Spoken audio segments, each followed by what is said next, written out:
All right, welcome back, Bears fans. Bear down. Hopefully this brings you into your weekend with just a little bit of excitement for the Combine, which is less than a week away now on the 29th of next week.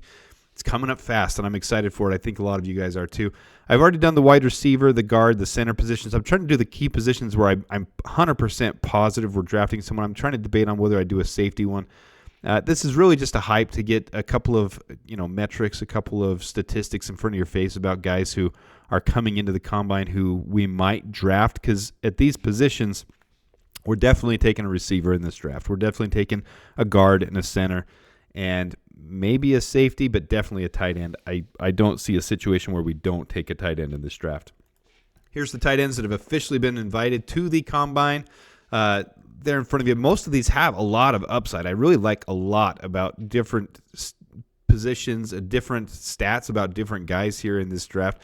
There's going to be a good tight end that we take. I'm excited for the prospect of having a young tight end on this team again.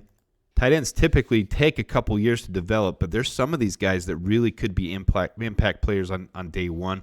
Across the board, height, weight, passer rating when targeted, drop percentage, contested catch percentage, their receiving grade, their pass blocking grade, and their run blocking grade, and then where they're projected to go in the draft right now, kind of consensus across the board. And there's a lot of big-bodied tight ends. There's also a lot of good receiving tight ends. Some of them that I really kind of am focusing on right now for me, I just don't know where we're going to take one in the draft. And so I've highlighted on the left, I've kind of boxed in a couple of them that I really like. Cade Stover's my favorite. He's got the big black box. You guys kind of know that by now. I don't think he's going to last till 94. I really don't. And if we take him in the third round, I am elated beyond all elation. But I think a lot of other people are seeing the same thing I'm seeing. And they're seeing this really big playmaker that doesn't drop the ball, and he's a bruiser, and he's good in every aspect. And I think that he's going to go maybe even early third, possibly end of second round. But, a lot of that's going to depend on the Combine. So we're going to see some guys separate themselves here in the Combine. Brock Bowers is the guy. When you watch him on film, when you watch his tape, he's special. He's elite. He is fun to watch. He creates things.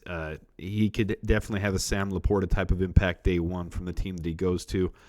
I don't see us taking a tight end at the top of the draft. I really don't. Even if we don't take quarterback and we have two premium positions there, I see wide receiver and I see so many other needs that we have. I really, as you guys know, I really want us to draft or trade down from 9 to around 16, pick up some more capital and pick Jackson Powers Johnson, who I think is one of the generational talents of this draft. There's only a couple in my mind that are real generational talents, and I think Jackson Powers Johnson is one.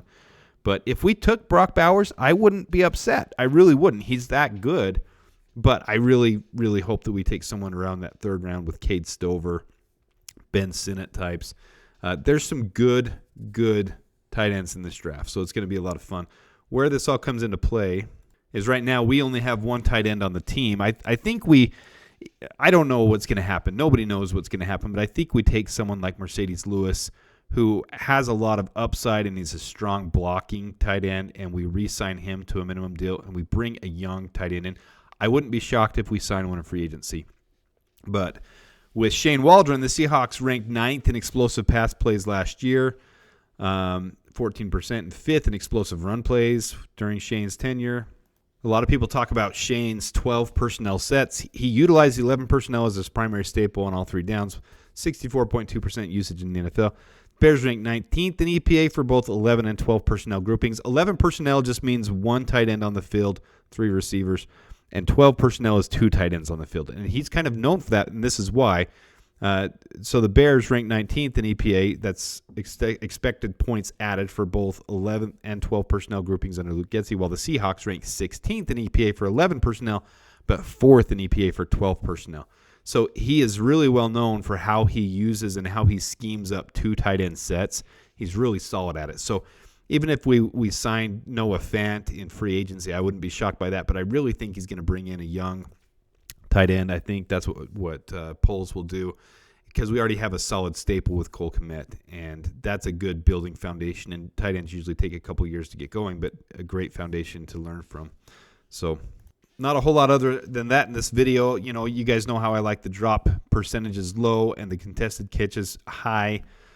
There's a lot of good guys in this draft, though, and it's going to be fun to watch how they pan out in the Combine, see what separates one from the other, though. It's going to be really fun. to watch. So let me know your thoughts in the comment. It's coming up on us fast, less than a week away.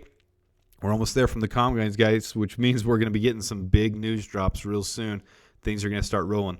So until next time, bear down.